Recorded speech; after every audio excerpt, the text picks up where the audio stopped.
Welcome back to the Captain's Quadrant. We are back in the Agony booth, and we have an amazing special guest from the amazing new podcast. Not really new, but The Prime Detective, one of my favorite audio podcasts that you guys should go and check out. The show notes, you will get links to that directly. It's TV guy Grayson. Welcome to the Agony booth. Oh, Thank you so much for having me. This is amazing. Oh, man, I'm so happy you were able to join us today. As you can tell, Jason Roy Gastins fell ill, and we got such a super guest. We got Grayson in. He's amazing, and we really are glad that you get to sit in Agony with us because we're talking about Star Trek Voyager. Oh, boy. One small step. Now, I actually hung out with Phil Morris at a convention. It was last year. And really? His sister and Susan Doyle. And what a great person. The three of them are amazing. But that guy, I did not realize his pedigree until I kind of started digging into this. But he's been in TOS. He's been in Voyager. He's been in Deep Space Nine.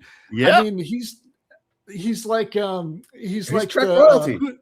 Who's Ron Howard's brother? Clint. He's Clint Howard. Yeah. You know, it's amazing. Yeah, and I love the fact that their dad, he and his sister's father, was in Mission Impossible on the original TV show. So he's literally TV royalty. It was amazing. No doubt. Yeah, and such a great time. But this episode, what an episode. Well, let's get into it. What WTF did we just watch?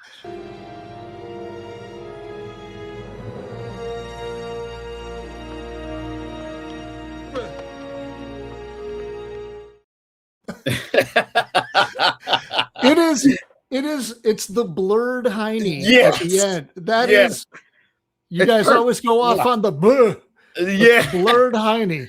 That is the blurred hiney. Chef's kiss. Yeah, it's great work. That's a big shout out to our good buddy VHS Jace, who is a wizard when it comes to all things video. Indeed. So big shout out to him. But yeah, I gotta say, this is one of those episodes where it's like, oh wow, we're going like Doctor Who kind of here. We've got like a thing that happened. It got timey-wimey, and we set a course for the future. But on the other side of the galaxy, because we've been just going all over the place, and Phil Morris is there, and I was like, oh look, Phil Morris, and I'm watching it with my cousin. Was like, I met that guy, and he goes, what guy? It's like the guy on the TV. And he goes, well, what does he do? And I was like, he's an actor. Oh, he's not an astronaut. No, he's 11, so I get it. He gets a pass. But you know, it was cute, but it just took a long time to get there. I felt like it. No, I was going to say, it really did. It really did. It was like I really enjoyed the stuff that took place in, what was it? Was it 2032? Yeah, is that when we first? Yeah, I love all that stuff at the beginning. It gave me real serious, like For All Mankind vibes a little bit, you know, and maybe totally. The Mars and everything. But I really enjoyed that part. And then he's dead. Like when they went in, when 7 and 9 went in the ship, and I thought it was cool because, and that'll be in a later thing. But you hear those steps of the gravity boots. I was like, all right, maybe it'll be cool and he'll be okay in like a cryostasis or something. Because, you know, 2332, that was a long time away from 1990, whatever that this was on. So I was thinking, okay, maybe he'll be fine. And then I said, well, maybe if he's not fine, because then once you see the gravity boots, like, right, he's definitely not fine. I was like, but I really hope they don't do the like floating skeleton thing, you know? Found him, poop, you know. The hand on the armrest was creepy enough. I don't need to see, but that was, maybe we'll get to this. I don't mean to jump ahead, but maybe we'll get to this part where, like, why does she beam him back? Why beam that desiccated husk of a corpse? It was anyway. We'll talk about it later. I don't know. That was weird. That was a weird thing to do. The choices that they made in this, but I love how weird it is to watch old Trek, because I don't know if this is the same for you, but on my TV it's a box, and then these two big black lines on the either side of it. It's like, oh yeah, I forgot they never updated these. It is so weird to watch it. And my TV keeps trying to put it in 16:9, and I have to remind it that, because if you let it do that, everything is flat and stretched and looks terrible. Right. And so I always switch it back to regular aspect ratio. I worked in TV for a really long time, and one of the things that viewers complained about to us all the time was that there's black bars on the side of my screen. And it was right. I was there during the switchover, from HD to, and people complained all the time. Why are there black bars? Why can't you fill out the whole screen? And it's impossible to explain to somebody what an aspect ratio is who doesn't, and it reminds me every single time when I see a show like this of those emails and those phone calls. I've got black bars. How do I get rid of it's only on your channel. How do I change? Wow. I'm like, oh, dude. Yeah. Now I'm the reverse. I'm the old man yelling at the TV. Yeah. I want my black bars back. Where are they? Why is it stretched out? It looks terrible. Give me the black bars. Yeah. No, it just freaked me out. I was like, oh, because I forgot, because I haven't watched a classic episode, because they did TNG where they stretched it out and kind of remastered it. And a lot of the episodes that we watch were kind of remastered. And same thing with Enterprise. Enterprise, half the seasons were done in the new high definition, so it was fine. And then I went to this one. I was like, oh wow, this is weird, So that was one aspect of it. But I digress on that. Another weird thing about this one was the lack of Neelix. Like they had the one spot where you heard his voice, because it was just all of because everything was kind of going hokey on the ship because of the Phil Morris's gravitational right, and screwing up all the communications and everything. But Ethan happens to be one of the nicest guys in the business, and that character of Neelix, and I've been watching the Transporter Room. He's showing clips of the documentary because he was a big backer of it. And they had this really quick blurb with Ethan and him talking about they were filming. Robin Williams was filming something, and Ethan was coming out in the Neelix costume on the set. Did you see that? Wasn't that cool? Yeah, so awesome. Yeah. And Williams, he said Williams riffed for 5 minutes about being a chef in space. And just a super cool moment. How awesome to be on the back lot at Paramount. Just who else are you going to see? It's so awesome. What a great story. Yeah. I love that. Yeah. Big cools to that. But with this episode, you have basically two things going on. You got this forward moving exploration of humanity in 2032, and you've got the far forward, deep lost in space, basically, of Star Trek Voyager, the Voyager crew. And when you stumble on these weird anomalies, it pulls for an interesting story. It's just that, there was no stakes. You got 7 or 9 saying the Borg came across this, and okay, and what did you do? It was just we don't care. It was just so anticlimactic. I guess that's what I'm trying to say. It was just so. It was really, So I don't know. The crazy part for me is when this aired in 1999. Yeah, 2032 was a really. It was now it's 2.5 years from now. Do you know? Yeah. It's we're almost there. Yeah. Oh no, it's more than 2.5. What am I saying? Yeah. 2032. We're not math experts. It's Then it was oh my god, look how, and now it's it's a couple more 5.5 years. Yeah, 5.5 years from now. It's blah. But yeah. So let us have it. WTF did we just watch? What do you think? So for me, and for me, Voyager is not a series. It is a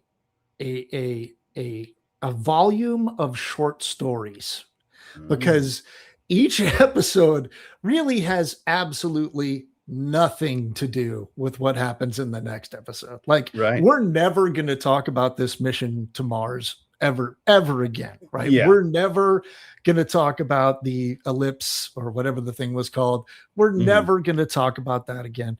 So I have to watch Voyager with that mindset, just knowing that I'm going to get an hour of a little science fiction story and then put it out of my brain, because the next episode is going to have nothing to do with this in any way. You know, maybe a character might be pregnant from episode to episode. Yeah, it's like, oh, but that's about it. There's no through line at all. Yeah, so for me, this episode is just about how the Delta Quadrant is like, it's basically like where all the stuff from Earth goes for us to find later on. Like it's basically like a what's the word I'm looking for? It's like a catch-all because they keep running into stuff from our time in the Delta Quadrant. Like they ran into Amelia Earhart in the Delta Quadrant. They found the Ferengi.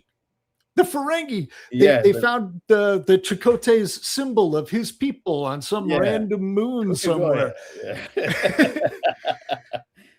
So for me, this is just about, the Delta Quadrant is a really weird place where just about anything can happen. And that's really all I needed to know. And the rest of it just kind of falls into place. The whole NASA aspect of it. And I think one of the reasons they did this episode is because it was kind of an anniversary, like 30-year anniversary of the Apollo missions. Oh, wow. When this came out in 99. Yeah. So that makes a lot of sense because you have a lot of great missions out into space. We just had one recently. They went past the moon, kind of went around the moon, came back. So that was incredible. So that was kind of good timing. Yeah. No good doubt, timing for us. Yeah. Right. But this is about finding random stuff in space and 7 of 9. Yeah. I love the shirt, man. 7 of 9, learning a lesson about the importance of history and adventure. Yeah.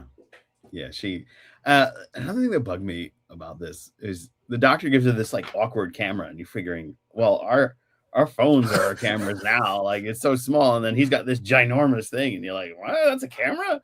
And like just going back to then, because probably when I saw this in '99, I was like, wow, look at that camera, you know, not knowing what's coming in only 20 years.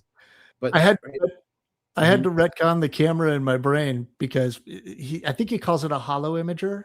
Yeah. So, okay, I can't yet put a hollow imager in my phone. So maybe that much space is required to make it that thing, but it's still so silly to show like this piece of advanced technology in 1999 that now, fits in our pocket. Yeah. And I was waiting for her to like have like a whole like seeing the lieutenant being on the ship and like, okay, we got the hollow. Like I thought it was going to pay off. You know what I mean? It's like, hey, we got the hollow imager, and it didn't. And they were like, yeah, he did. Bye. I was just like, why even bring that up? So maybe this is a director's cut. I don't know. But let us. We dabbed into a little bit of this, but let's further take a look at why would they do that.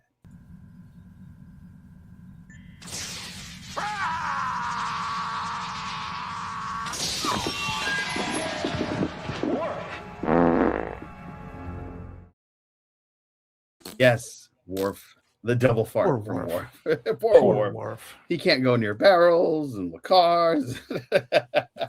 But yeah, you mentioned a great point. Is one of the reasons why they did that is because of the anniversary of the NASA 30 years from the NASA mission, Apollo 11, which I had forgotten about. So that's a great catch. But anytime you get a Phil Morris moment, I think you can definitely go into an episode of Voyager. You just kind of got to work around what he's going to do. Because he was a Jem'Hadar, he was a Klingon, he was a litany of different things, and a young kid. That's where he started off. So he got to fill into the universe, and he loves it. And when I spoke with him, it wasn't just that he's an actor getting a job; it was he's a nerd nerding out, doing the thing he loves. So. That's why they did this, in my opinion. He was like, hey, can I come on Voyager? And they're probably like, sure, let's figure it out. And just did this. Come on. Script. Yeah, we'll figure it out. Let's do it. Let's get him. Let's get him in season 4 or season 5 of Strange New Worlds. I mean, that would be cool. Amazing. Yeah. That would be awesome. We also need Jeffrey Combs back. Has he not been in He's only been in Lower Decks. He's been in Lower Decks. Wow. Yeah. I'll be talking to him next Saturday, I believe is my interview with him. Yeah. I'll be at Trek Long Island If you haven't, go buy your tickets to Trek Long Island. Come hang out, say what's up. I'll be there with Teddy and Teddy's handler and the kids. So it'll be a lot of fun. That's amazing. Yeah, we're doing our annual Stupid Star Trek questions in Panel C. So it's going to be a lot of fun. Live and in person, hanging out with Joe Dove. That's so cool. People can go, he's real, you know. Deep Space Nine. God. Yeah. They'll be like me right now. They'll be like, oh my God, he's real. I can't believe it. It's really him. Yeah, there you go.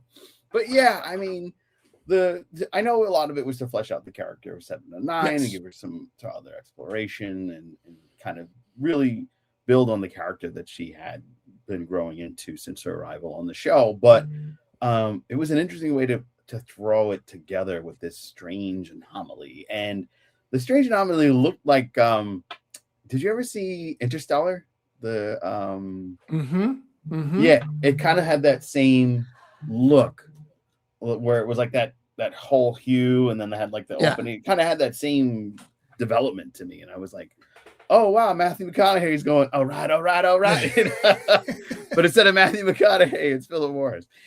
But yeah, it gave me like snack vibes. Like, I don't know if it was because it was orange and kind of Cheeto looking. Yeah, but it did. Did Cheetos come out with like a UFO Cheeto for a while? They had Cheetos Puffs or something like that. Let's see if I can find it. I Googled the heck out of UFO snacks because I thought for sure that there was a Cheeto UFO thing. Because that game, I don't know if it was the dust coming off it or what, but it gave me serious Cheeto vibes. Yeah, I totally get that. I was trying to see because I'm looking at a smorgasbord of Cheeto Puffs. But no, there's nothing that I can see that looks like UFOs, but I thought they had like, I know there's cheese balls and that kind of like has the same idea, you know, so they just put a sphere around it and call it, yeah, that's what it is. How do we make this look alien, but somehow still in the realm of what we know? I know, cheese puffs. Just put a little thing around it. So for sure, that's the thing. The thing I can't understand why they did that. Is why did they bring him back aboard Voyager? Like if they had just left him in the anomaly, right, and just let it go on its journey forever, then some other alien version of Voyager would find it and they would make a discovery. And I feel like him being aboard his capsule inside the thing is way much more valuable than putting him in a torpedo tube and launching him out by himself into the Delta Quadrant. Yeah. Why not just leave him there? Why desecrate his final resting place just so they can bring him? And why the bridge? When have you ever had a funeral on the bridge? I thought that was so random. It was so. What annoyed me to no end is like, hey, let's take him out of there and then shoot him back into space. It's like, wait a minute. He was already in space. Yeah, he was there already. Like, why? That wasn't a good deal, man. And what was wild is like they had this his log where he was like, oh, I'm gonna come home one way or another. I'm gonna make it home. Well, you guys are trying to go back to Earth. Why not just put him in the thing and just hold him there until you get back to Earth and be like, hey, this is your ancestor. He did amazing things. He went all the way to the Delta Quadrant. We found him. We're bringing him back. They were just like, nah, poof. You know what I mean? It's like, why would you do that? That bug can you imagine, like, so Chakotay's laid out in the back of the Delta Flyer. Yeah, I forgot about that. And she beams back with this husk of a body in a NASA flight suit. Like, how creepy must it have been for Chakotay to sit back there with this mummy? I just could not figure out why she brought him back. It made no sense to me. It was so bizarre. There was a lot of weird choices, but that was the 90s. It was like, how can we make this weird? You know, what would defy logic? And I also found it funny. It's not supposed to be funny, but I found it funny that Chakotay's like laid up. He's like, oh, we could have made it. And they like put that little thing on his head to be like, oh, he got injured, you know. And then 7 and 9 just give him the business. Yeah, we almost died because of you know, like she just went in. I love that. I mean, that's going to be in our next section, which I think we should jump into. Yay. Redeeming features. Yeah.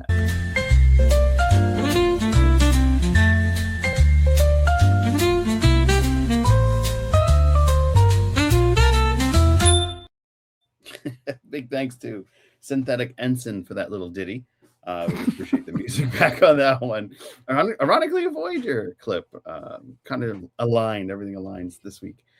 But yeah, I tell you, redeeming feature 709 given Chakotay the brow beatdown, I think was an absolute highlight of this episode. She was just going in. Yeah, we would have been fine if you didn't do this and you disobeyed orders. The captain told us to leave, and then you decided to be a great idea to do that. Like, she just went in. He goes, all right, show the attitude. But it's one of those things where I find it funny because she would just mop the floor with him. So, like, if he decided that he was fine and then all of a sudden wanted to go in, he's in a losing uphill battle. Oh, dude. Yeah. Is this, I can't remember, are we in the beginning of pairing these two together? Yeah, this is the beginning. Are we flirting? Because you have to hate on TV. You have to hate each other before you fall in love with each other. So right. This must be the beginnings of those hating each other moments so that they can fall in love. Yeah, that was one of those weird things. But another redeeming feature is the use of the Delta Flyer. It's one of the cooler ships.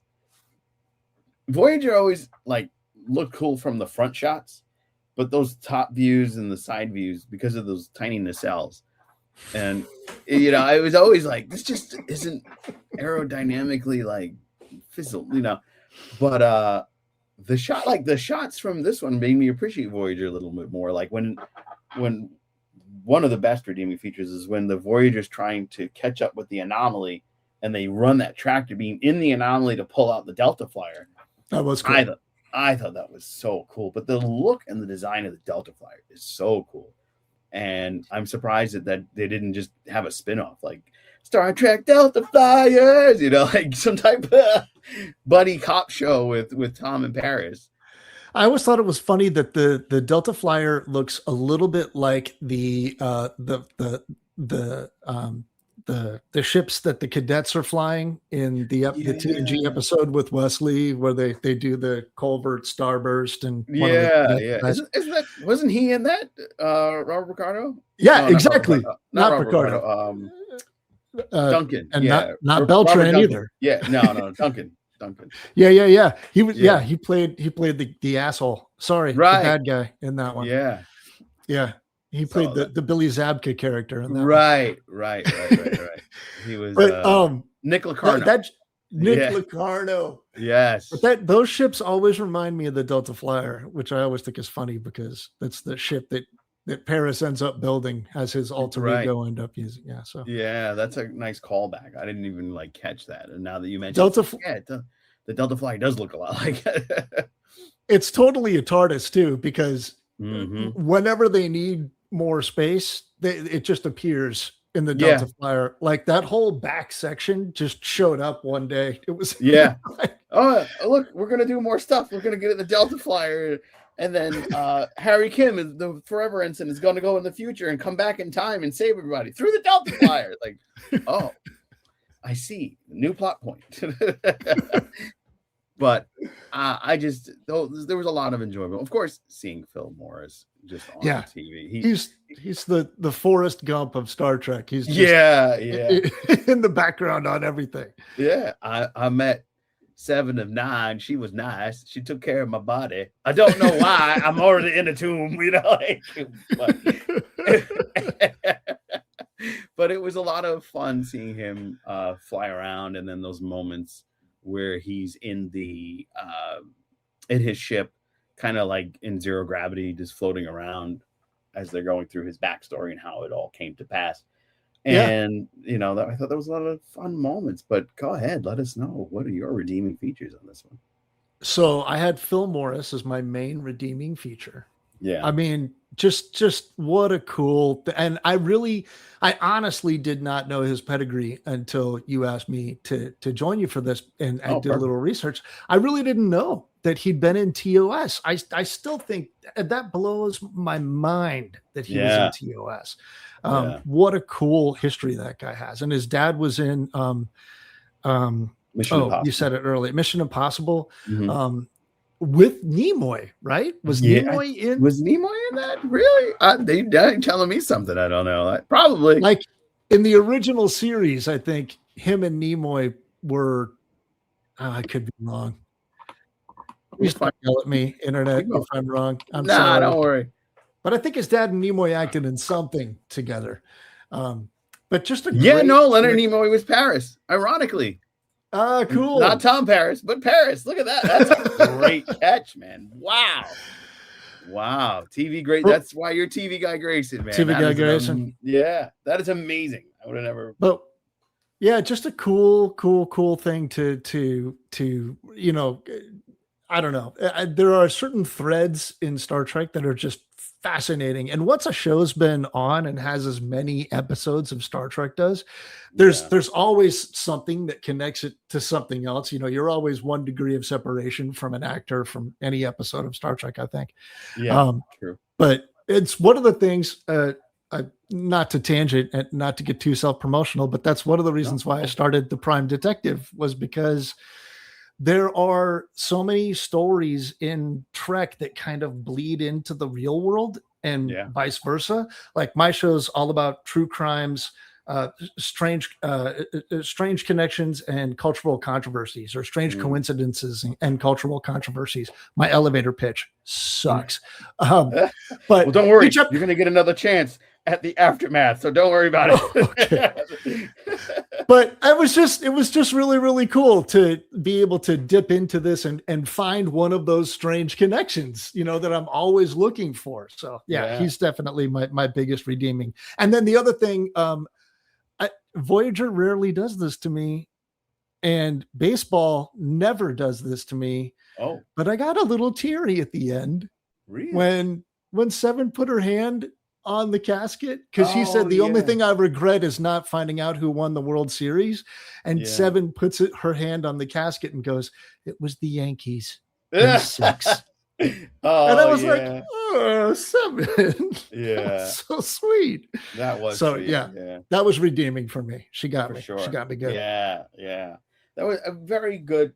I thought the bow tie ending with that is a little bit better, but I still feel like they should have left him in there. Like totally, yes. So why are you doing this? Oh man, that's always going to be in my mind. It's like you took him out of a tomb and put him in another tomb and shot him out. So it's just going to be him floating in space. Be like, what is it? The Kazon, the Wish Klingons? They're going to just find him. What's this? It's from Voyager. Let's open it up. There's a dead guy in here. Like you're never going to know.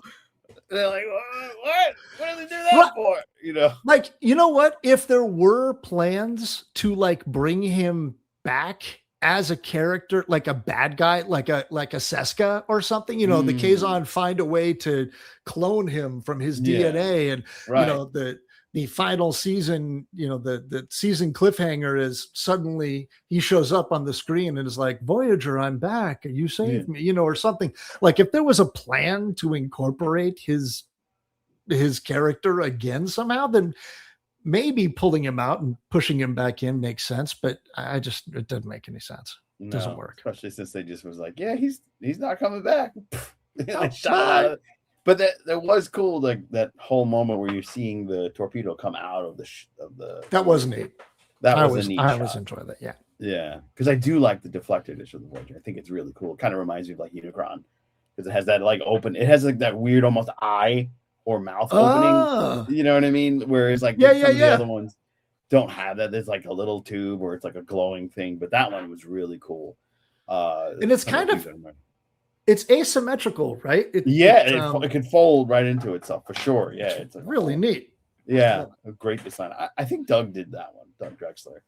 Cool. But just a great job altogether with those shots, and it's really pushing the boundaries of what TV can do, because at that time you had I think First Contact had just come out, or Nemesis had been coming out, something like that, or Insurrection, which we don't talk about, but the technology on TV was so good that I think the reason why the dip in the box office for TNG was like, well, Star Trek at home, the graphics are just as good, you know, and I so always, awesome. Yeah, it looks so good that you're like, oh, even tonight when I was watching, it was like, wow, that's a cool shot. Wow, that looks great. You know, and it held up the test of time. Because like if you go back and watch original series untouched of the TOS, and they have those ship shots of it literally looks like this, like here we go, you know, it just looks so rough. You know, I'm keeping that just because of the spring, but I gave out a ton of stuff this year for Strange New Worlds, and we're wrapping that. Oh, last year, but we're wrapping that up. Yeah, what a fun time! But you know what's even more fun? Talk to me. Your show. We're gonna get into that right now. You're like, what? No. Yeah, we're gonna talk about the Prime Detective in our aftermath. We were just talking about you. Everybody hates you. Congratulations. Now this is our moment where we chat with our buddies in the chat room, but as you can tell, we're not live because of a little health project. But that's why Grayson has been gracious enough to step in, and in doing so, he's going to talk about his podcast, The Prime Detective, which that looks really cool, by the way. Yeah. That's from an upcoming episode that we're doing. And I actually reached out to one of your counterparts, VHS Chase, because I heard you on another podcast and you were talking about what a great artist he is. And if you hadn't said anything, I wouldn't know. He never talks. Well, when I've watched, I've never heard him discuss his career as a graphic designer. Yeah. But I reached out to him because I'm trying to. I definitely use AI in my creation of the show. I have to. I'm one man by himself trying to do all this stuff. So a lot of times I'll take all my resources and throw them into AI and just like keep track of this for me. And then I'll come back and write my essay about it and have it copy edit for me and whatever. But other than that, I really want to use human art and human talent as much as possible. So my logo for the Prime Detective was created by my neighbor across the hall, Julie Hendrickson. That's amazing. I reached out to VHS Jace to do this special artwork for me. The music is written by a guy named Ben Wise, who I heard on another podcast and just reached out to on Instagram. And he was able to work with me on creating some original music. So I'm really, really trying to incorporate as much humanity into the podcast as I possibly can. And it totally pays off. You could feel the difference in it. So I'm super happy that he was able to create that graphic for us. That graphic is for an upcoming episode. There is an island off the coast of India. And there are people who live on that island who we don't talk to. No one talks to them. No one interacts with them. They're protected. And the reason they're protected is for a couple of reasons. One, they don't want people talking to them. And two, the most dangerous thing that you can bring to a group of people who has had no contact with the outside world is yourself, your cough, your virus, whatever stuff that is like totally just a nuisance to us is like incredibly fatal for them. So the government of India has created this no barrier zone, this no-go zone around this island, and you're not allowed to go there. And so for some reason that has inspired people to try get on the island. Why? And it's literally like, it's like watching the Prime Directive fall apart in the real world. You know what I mean? And that's that's the crossover in this episode. That's where the strange coincidences come into play. All of the episodes. Anyway, at the end of the episode, we find out that there's a YouTuber who's tried to go to the island, and he leaves a can of Diet Coke on the island as a gift. It's messed up, and I'm looking for stories like that. I tell you, my elevator pitch is so horrible for this show. I'm terrible at this. But those stories that are like this, that have surprising connections to Star Trek or science fiction in general, are the stories that I'm kind of looking for. I did the season finale of season 1, which aired a couple months ago back in April. That was about Slender Man. Have you heard of the Slender Man? I listened to your show, so yeah. Oh, yeah. Okay, yeah. Just a crazy case, you know. So crazy, yeah. Absolutely bizarre. But you can connect it to Star Trek through all kinds of things, you know, through other characters that don't exist in the real world and yet have huge impact on the stories or the things that happen in the real world, like Moriarty. Right. And I also, one of the episodes I really like to point people to if they want to get a taste for it is the JonBenet Ramsey episode. I know everybody knows about JonBenet Ramsey, or maybe they don't now. It's been a long time since she was murdered. Yeah. But there is a science fiction connection. There is a Star Trek specifically connection to her murder that I think a lot of people don't know about. This mysterious letter that was left in the house after she was killed, with these 4 initials, SBTC. And what do people think those initials stand for? And some people think they stand for Star-Based Technical Command. And her dad even posited that maybe that's what they were trying to talk about. The other thing that I thought was crazy and that connects that story to Star Trek is the people who believe that the Ramseys had something to do with their daughter's death. Right. John Ramsey calls them the Borg, believers of Ramsey guilt. But he frames it in this Star Trek shorthand that we all know. So I'm just always on the lookout for stories like that. There's 26 episodes in the first season. I do a much better job of explaining what the show is about on the show. I mean, so listen, I'm an audiophile. I started out my whole podcasting as Disc Dungeon, which was a music podcast, and I worked with a music producer. And I got such an ear for podcasting that when I have guests, I'll run their audio through a program to make them sound a little better when I push it on the audio podcast. And sometimes it works great and sometimes it doesn't work great. So one of the biggest chagrins I've ever had was I had Aaron Welke, who wrote Lower Decks.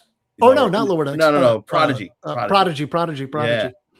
Great guy, fun to talk to, but his audio was so low that like there's nothing I could do to like take it up. So, but what I like about your show is the audio clarity is incredible. And I'm over here thinking, I'm serious. I love that. And that's why I keep listening, because it's like so clean, so clear. And then the way you blend it together is just an art. And somebody that does it on the other end and was doing it a while. And if you listen to our Klingon series, you can hear it where you're blending the different sounds together, and you have to do it in a way where you don't have peaks and valleys of audio and you don't have echoing. And when you listen to your podcast, you see that, you hear, rather not see, but you hear the depths of work and grit that you're putting into it, and it just comes out perfectly in the end. And I give you big kudos for that. Oh, that's super nice of you to say. I'm going to give a lot of that credit to the music composer, Ben Wise. The tracks that he provided to me, they resolve so nicely. Like it's just a beautiful piece of music to kind of put in the background of things. It's really beautiful. But I really, really do appreciate you saying that. One of the things that drives me crazy, there'll be podcasts that I love that I will listen to forever and just kind of, turn off my brain to get past the audio of it all. So I really wanted to make sure that I was creating something that if I listen to it with headphones on, I listen to it with headphones off, I listen to it in the car, all this stuff. I just want to make sure that if somebody's, however they're listening to it, it's going to be a good experience and they can hear what's being said is the important thing. I think that sounds like something obvious, but I think anybody who's kind of jumped into a podcast without knowing anything about it and realized, this is kind of hard to listen to. So I just wanted to make sure that it was very accessible. Yeah, I've worked with other podcasters that are like, no, it's fine, it sounds great, and I'm like, so I know, and now like I really got into sound and sound engineering and like EQ and everything. So like I can take out room noise and things. And when you have that level of understanding of how audio works and you kind of work it in and you really focus, and when you hear somebody that has a great sounding podcast like yourself, one of the other ones I absolutely love is the Mysterious Chirp. Yes. Yeah, it's such a great podcast. Very nicely produced. Yeah, it's a sci-fi series, but in audio format, but it's so good. And then absolutely big kudos to you guys. And I really press everybody to go and check out The Prime Detective because it is amazing and the audio quality is incredible. And you got a good audio voice too. So everything kind of worked out perfectly. The balance is there and you nailed it. And these stories are incredible. Like this island one that I'm looking forward to hearing now. I find that to be fascinating. I know there was a colony of a civilization in Brazil, kind of similar. I didn't know about India. That's amazing. So I'm really looking forward to the deep dive into that from you. There are definitely there. Yeah. There's a few. They're called uncontacted peoples, and there are a few of them left in the world. But this tribe, which we don't even know what they call themselves, the Indian government calls them the Sentinelese because their island is New Sentinel Island. That's what we've called it. But we don't know what they call their island. We don't know what they call themselves because we don't interact with them. There have been a couple of instances where there were some bad things that happened to people who visited that island, and that's why we don't go there anymore. Don't go there. Yeah. We'll get into it. June 22nd. June 22nd. All right. Got some things to look forward to. I can't wait. So this is exciting. So you heard it here. And that is going to wrap it up for this week's episode of the Captain's Quadrant. Grayson, thank you so much for hanging out with me in the Captain's Quadrant.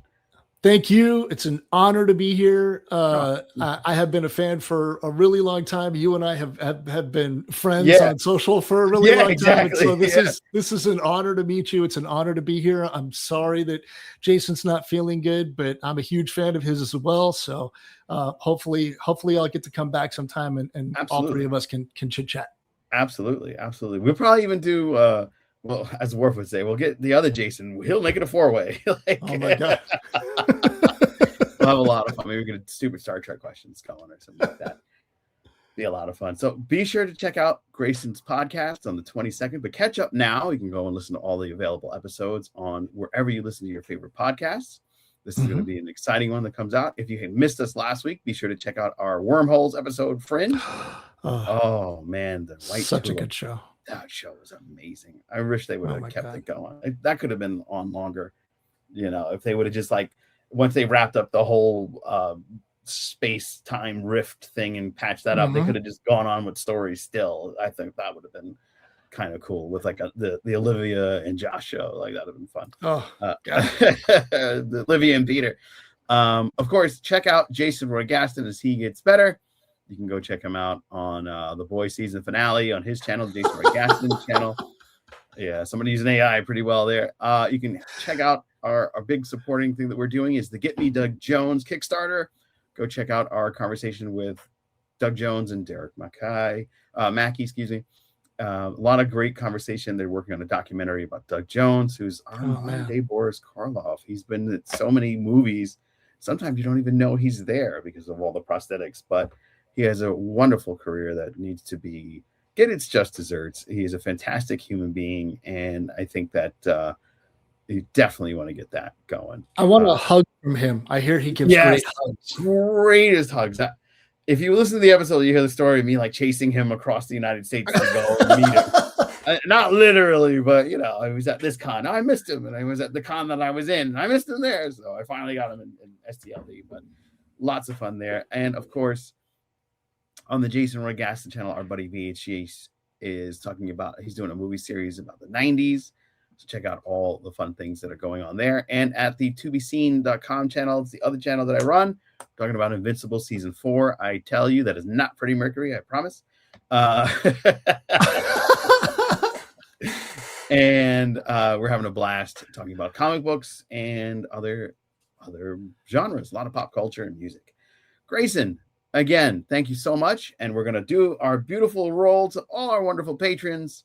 Until then, live long and prosper. Take care.